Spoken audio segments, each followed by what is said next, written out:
ভাই আমাকে একটা জবাব দেন তো এমডি পদে কি আছে। তবে এখন একটু বলে রাখি, কি যে মধু আছে তা এখন যদি দেখেন তখন খোঁজ পাবেন। যখন লেবাররা মামলা করে, যখন ট্যাক্স ফাঁকি দেওয়ার মামলা হয়, যখন দুর্নীতির মামলা হয়, তখনই আস্তে আস্তে বেরোয় যাবে যে ওই এমডি পথে কি মধু আছে। আর গ্রামীণ ব্যাংকের সব যখন অডিট রিপোর্ট আসবে আরও তথ্য বের হবে। এ ব্যাপারে কিছু বলতে চাই না, কিন্তু দেখা গেল যিনি ওয়ার্ল্ড ব্যাংকের প্রেসিডেন্ট মিস্টার জোলি, তার সাথে আমার পরিচয় ছিল।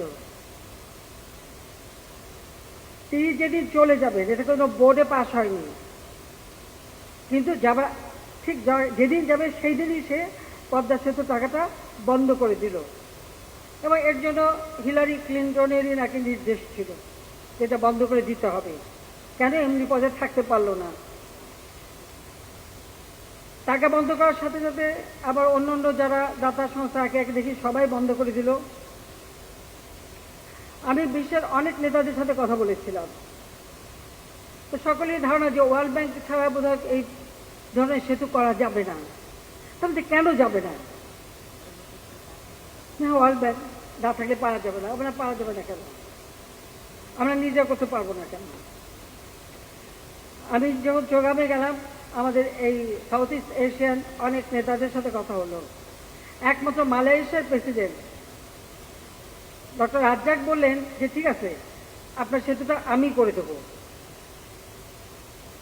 আমি তাদের সাথে আলোচনা করলাম। জাপান যাওয়ার পথে মালয়েশিয়া এয়ারপোর্টে বসেও তার উপদেষ্টার সাথে কথা হলো। তারা মোটামুটি একটা প্ল্যান আমাদের দেখালেন, কিন্তু মুশকিল হয়ে গেল আমার দেশের ভিতরে। আমার সাথে তো কেউ নাই, কেউ বলতেছে না যে ওয়ার্ল্ড ব্যাংক ছাড়া আমরা করতে পারবো। হ্যাঁ আছে, আমার জনগণ আছে, বাংলাদেশের মানুষ আছে।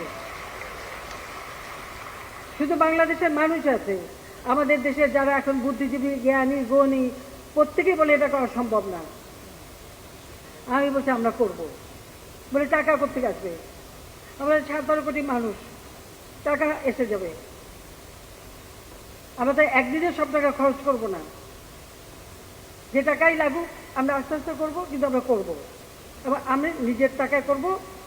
আমাকে আমাদের মাননীয় অর্থনীতি পড়াতে অর্থমন্ত্রী এসে বললেন, তারপর তাদের অনেক শর্ত, বললো দুর্নীতির ষড়যন্ত্র হয়েছে। আমি বলে আমাকে প্রমাণ দেখান।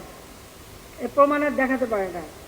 তাদের একজন ওয়ার্ল্ড ব্যাংকের ভাইস প্রেসিডেন্ট যিনি এই অঞ্চল দেখেন, তিনি আসলেন, সাথে তাদের ইন্টিগ্রিটি অফিসার একটা ব্যাগ নিয়ে আসছে। তিনি বসে আছেন, ওই ব্যাগের হাত থেকে ছাড়ে না। তা আমি বললাম যে আপনারা বলছেন দুর্নীতি, তো দুর্নীতিটা কোথাও আমাকে দেখান, আমাকে প্রমাণ দেন। আমি তো কাগজ চাই, প্রমাণ চাই। না প্রমাণ আছে, আমরা বের করেন। তারপর সেই ভদ্রলোকে ব্যাগ খুলে বললাম যে আপনি যে ব্যাগটা খুব সযত্নে ধরে রেখেছেন চেয়ারে বসে, নিশ্চয়ই ব্যাগের মধ্যে আছে, ব্যাগটা খোলেন, বের করেন। উনি তাড়াতাড়ি ব্যাগটা ছেড়ে দিলেন, বললেন এখানে কিছু নাই। তাহলে কিসের ভিত্তিতে আপনারা বলেন যেখানে দুর্নীতি হয়েছে? আমাকে প্রমাণ দিতে হবে।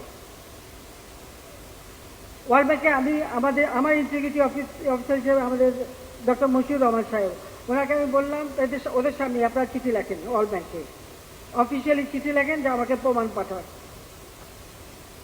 অনেকদিন পরে দুটো চিঠি পাওয়া গেল। সেই চিঠি ছিল বিএনপির আমলে সড়কে এবং একটা বিদ্যুৎ কেন্দ্রের টাকা বন্ধ করে দিয়েছিল ওয়ার্ল্ড ব্যাংক। সেই চিঠি আমরা এই সময় আমি প্রাইম মিনিস্টার ছিলাম না, আমার সরকার ছিল না, এবং এখানে অমুক মন্ত্রী ছিল, তমুক মন্ত্রী ছিল, আপনারা বন্ধ করেছেন। এটার সাথে পদ্মা সেতুর কী সম্পর্ক? পদ্মা সেতু আমরা করছি, ওটা তো আপনারা করে দিয়েছেন। তাদের ওই সাহস ছিল না যে আপনাদের চ্যালেঞ্জ দেয়, কিন্তু আমি চ্যালেঞ্জ দিচ্ছি। আমাকে এটা প্রমাণ না দিতে পারলে আমি ছাড়বো না, আর আমি আপনাদের টাকা নেবও না।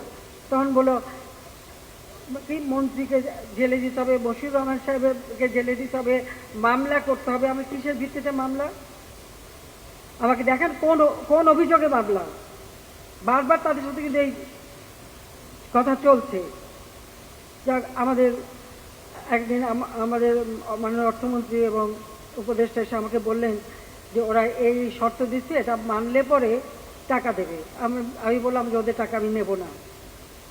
উনি বলেন তাহলে টাকা নিলে পদ্মা সেতু হবে না। হবে না, যেদিন নিজে টাকা করতে পারবো সেদিন করবো। তাহলে আপনার ইলেকশনের কি হবে? আমরা জনগণ যদি ভোট না দেয় ক্ষমতা যাব না।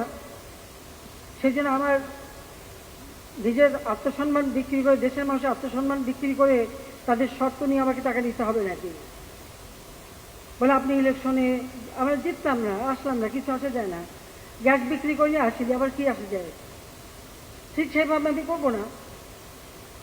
ওনারা বেশ নাখোশ হয়ে চলে গেলেন। আমরা যদি বলে দেন যে ওদের টাকা দিয়ে পদ্মা সেতু হবে না, পদ্মা সেতু হবে বাংলাদেশের জনগণের টাকায়, আমরা টাকা দিয়ে পদ্মা সেতু করব। বলে কখন করবেন? আমরা যখন পারবো তখন করব, এবং আমি এটা করবই।